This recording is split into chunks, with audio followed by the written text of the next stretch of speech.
They were part of the family and so had no right to complain. That's how domestic employees were once perceived in Uruguay until the government regulated the sector a few years ago.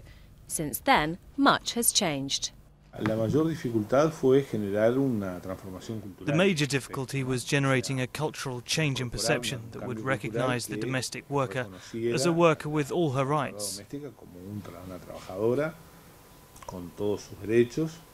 Uruguay is the first country in the world to ratify the International Convention on Domestic Work. The convention will only come into force if another country also ratifies it. But in Uruguay, changes are already underway.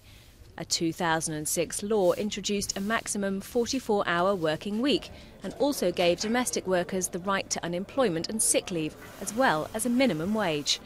And the law has certainly had an effect. The number of domestic workers has tripled.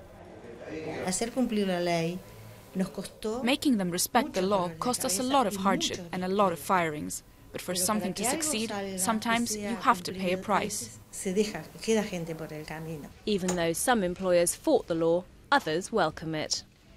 If I'm an employee with legal rights like unemployment, how am I going to deny the woman who works with me the same thing when she works just as hard as I do?